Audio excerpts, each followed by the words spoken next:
Dear friends, greetings. इस part में हम लोग इनकम टैक्स रिटर्न 1 की और 2 की तैयारी के लिए इनकम फ्रॉम सैलरी चैप्टर को एक बार थ्योरेटिकल एस्पेक्ट से देखेंगे। तो चलिए स्टार्ट करते हैं। इनकम फ्रॉम सैलरी में हमें पता होना चाहिए कि हम लोग बेसिक सैलरी लेते हैं, मूल वेतन, सभी प्रकार के मॉनेटरी पेमेंट जिन्हें अलाउंसेस भत्ते कहते हैं, सभी प्रकार की फैसिलिटीज़ जिन्हें हम अनुलाभ कहते हैं, कैसे टैक्सेबल होते हैं यह हमें नॉलेज होना चाहिए। वेतन के बदले में अन्य किसी भी प्रकार का प्रोविडेंट फंड का लाभ या रिटायरमेंट बेनिफिट्स का नॉलेज हमें होना चाहिए। तो इन नॉलेज के साथ ही हम लोगों को फॉर्म 16 और ITR 1 की तैयारी करनी चाहिए। अगर किसी बिंदु पे आपको लगता है कि इसकी टैक्सेबिलिटी है या एग्जेम्पशन है, तो पहले इसको एक्ट से, फाइनेंस एक्ट से, रेफरेंस बुक से अच्छे से पढ़ लें, उसके बाद में उसके एग्जेम्पशन और टैक्सेबिलिटी के बारे में डिस्कस करें। तो चलिए आगे बढ़ते हैं। वेतन वृद्धि में सबसे पहले बात करें बेसिक सैलरी वेतन वृद्धि की। तो जो पे स्केल होता है वो कुछ इस तरीके से होता है: 20,000, 2,000, 28,000, 3,000, 58,000। ये एक एग्जाम्पल है। जब कोई व्यक्ति पहली बार लगेगा तो वो 20,000 रुपये पे लगेगा। जैसे 1 अगस्त 2015 को लगा तो 20,000 रुपये पे लगा। हर साल 1 अगस्त 2016 से 2016 को उसकी सैलरी 22,000 हो जाएगी। 1 अगस्त 2017 से उसकी सैलरी 24,000 हो जाएगी। इसी प्रकार बढ़ता रहेगा, 28,000 तक जाएगा। नेक्स्ट 28,000 की जो नेक्स्ट ईयर आएगा वहाँ से 3,000 रुपये प्लस हो जाएंगे, फिर 3,000 रुपये प्लस होते रहेंगे, 58,000 तक उसकी बेसिक सैलरी जा पाएगी। तो ये पे स्केल होता है। प्रैक्टिकल लाइफ में हमें ध्यान रखना चाहिए कि पर्सन का इंक्रीमेंट, जैसे गवर्नमेंट एम्प्लॉयज़ के केस में 1 जुलाई को लगा करता है, तो आपको पता होना चाहिए कि इस पर्टिकुलर व्यक्ति का इंक्रीमेंट कब लग रहा है, कितना लगा है, ताकि बेसिक सैलरी की काउंटिंग में दिक्कत नहीं आए। इसके बाद हम लोग नेक्स्ट इंपॉर्टेंट बात पे आते हैं, ड्यू डेट ऑफ सैलरी, जो हमें इनकम टैक्स रिटर्न भरते समय बहुत ध्यान रखना चाहिए। अगर किसी एम्प्लॉयर का रूल है कि उसकी सैलरी जो वो वर्कर्स की ड्यू करता है वो अगले माह की पहली तिथि को ड्यू करता है, specially central government, state government employees के केस में ऐसा होता है कि उनकी सैलरी अगले महीने की 1 तारीख को ड्यू होती है। इट मीन्स ये हो गया कि अप्रैल की सैलरी 1 मई को ड्यू होगी, मई की सैलरी 1 जून को ड्यू होगी, तो नेक्स्ट मंथ में ड्यू होती है। इट मीन्स जब हम हमारे फाइनेंशियल ईयर की बात करते हैं 1 अप्रैल से लेके 31 मार्च तक की, तो ध्यान दें मार्च 20 की जो सैलरी है वो 1 अप्रैल 2020 को ड्यू हुई होगी, तो वो करंट ईयर में गिनी जाएगी। इसी तरह से मार्च 21 की जब सैलरी होगी तो वो 1 अप्रैल 2021 को ड्यू होगी, मीन्स वो next assessment year, next financial year में चली गई। तो आपको गवर्नमेंट एम्प्लॉयज़ के केस में या कोई ऐसा एम्प्लॉयर जहाँ पे जो सैलरी है वो अगले माह की पहली तिथि को ड्यू हो रही है, इन दैट केस जो सैलरी पीरियड है वो मार्च से फरवरी लेना चाहिए। तो 1 मार्च से फरवरी आपको काउंट करना चाहिए। तो जैसे असेसमेंट ईयर 2021-22 की बात कर रहे हैं तो 1 मार्च 2020 से 28 फरवरी 2021 तक उस व्यक्ति की सैलरी की काउंटिंग आपको करनी है। अन्य किसी भी दशा में जहां सैलरी प्रत्येक माह की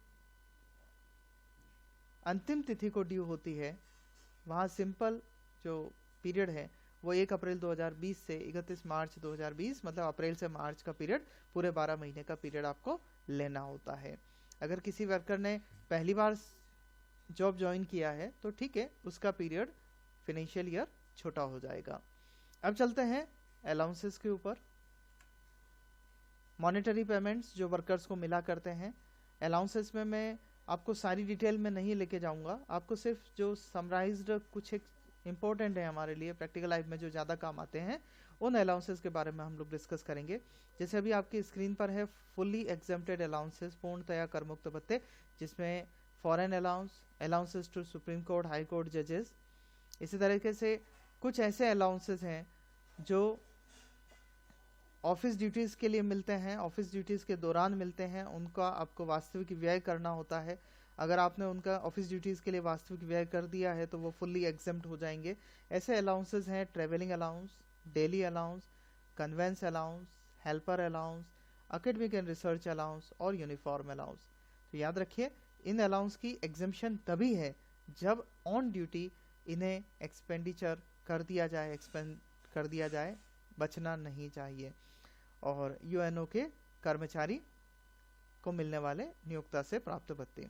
इसके अलावा भी कुछ अलाउंसेस हैं, लेकिन मैंने कंप्लीट सभी को लिस्ट आउट नहीं किया है। अब आते हैं हम लोग पूर्णतया कर योग्य भत्तों पर।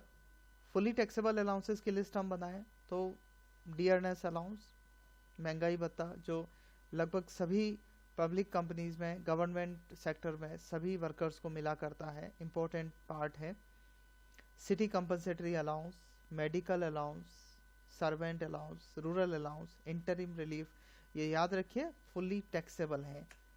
Over time allowance, tiffin allowance, warden allowance, proctorship allowance, project allowance, any other allowance any name आपका फुली टैक्सेबल होना है। या तो वो फुली एग्जेम्पशन की लिस्ट में नहीं है या पार्टली एग्जेम्पशन की लिस्ट में नहीं है, तो वो फुली टैक्सेबल अलाउंस माना जाएगा। इसके बाद हम लोग कुछ पार्टली एग्जेम्प्टेड अलाउंसेस की बात करेंगे जो कि इम्पोर्टेंस रखते हैं। जैसे सबसे पहले है हमारे पास में हाउस रेंट अलाउंस, वर्कर्स को मकान किराया पर लेने के लिए जो भत्ता मिला करता है। एग्जेम्पशन की बात करें, list of the following 3 points दे रखे हैं। Actual HRA, rent paid minus 10% of salary, 50% of salary if is house is in DMC के दिल्ली, मुंबई, चेन्नई, कोलकाता, और आपको सैलरी का 40% लेना होता है for any other places. Salary का यहाँ जो मीनिंग रहता है वो भी हमें पता होना चाहिए। बेसिक सैलरी, डीए तभी जोड़ेंगे जब आप इन टर्म्स ऑफ एम्प्लॉयमेंट हो, वरना नहीं जोड़ेंगे। फिक्स परसेंटेज बेस्ड कमीशन जोड़ेंगे। एक इम्पोर्टेंट बात यह है कि यदि कर्मचारी को मकान किराया भत्ता मिला है, कर्मचारी आवास का किराया 3000 रुपये प्रति माह से अधिक है, तो कर्मचारी को अपने नियोक्ता के समक्ष इसका प्रमाण प्रस्तुत करना होता है, रसीद देनी होती है, किराया रसीद देनी होती है। अगर वो प्रस्तुत नहीं करता है तो in that case income tax department इस एचआरए एग्जेम्पशन की रिबेट को डिसअलाउ कर सकता है। अगला जो हमारे पास पार्टली एग्जेम्प्टेड अलाउंसेस में है वो है एंटरटेनमेंट अलाउंस, लेकिन ये अब सिर्फ केंद्र सरकार या राज्य सरकार के कर्मचारियों को ही एग्जेम्पशन में है। निम्न में से जो भी कम हो, 3 पॉइंट्स दिए गए हैं। 5000 रुपये की राशि, मूल वेतन का 20% या वास्तविक भत्ता, तीनों में से जो भी अमाउंट कम होगा उसका central government, state government employee को छूट मिल जाएगा, अन्यथा नहीं मिलेगा। एजुकेशन अलाउंस जब भी मिलेगा 100 रुपये प्रति माह प्रति बच्चा, अधिकतम 2 बच्चों के लिए एग्जेम्पशन में रहता है, बाकी का अमाउंट आपको टैक्सेबल करना होता है।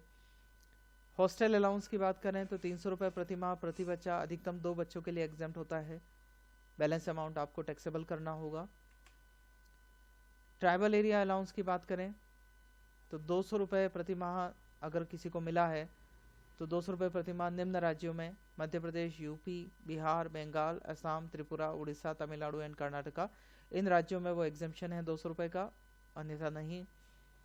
ट्रांसपोर्ट ड्यूटी अलाउंस की बात करें तो 70% ऑफ अलाउंस और 10,000 rupees per month, which ever is lower exemption है। याद रखिए ये ट्रांसपोर्ट अलाउंस नहीं है।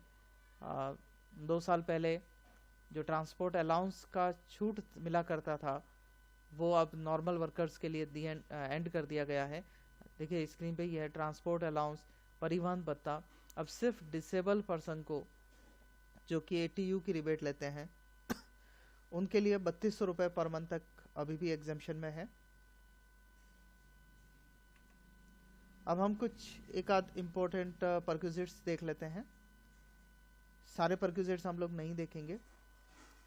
परक्यूजिट्स में हमारे पास होता है rent free furnished accommodation, motor car, interest free concessional loan या interest free loan, use of movable assets, sale of movable assets at concessional rates. ये कुछ अनुलाभ हमारे पास होते हैं। इसमें से हम लोग रेंट फ्री अनफर्निश्ड अकोमोडेशन का अगर डिस्कस करें तो केंद्र सरकार, राज्य सरकार के लिए सरकारी नियमानुसार एप्लीकेबल होता है, कैलकुलेशन होती है। अन्य व्यक्तियों के लिए जो कैलकुलेशन होती है उसमें अगर हम ध्यान दें तो आपको सिटी की पॉपुलेशन देखनी होती है, और यदि मकान नियोक्ता का हो तो क्या रूल लगेगा।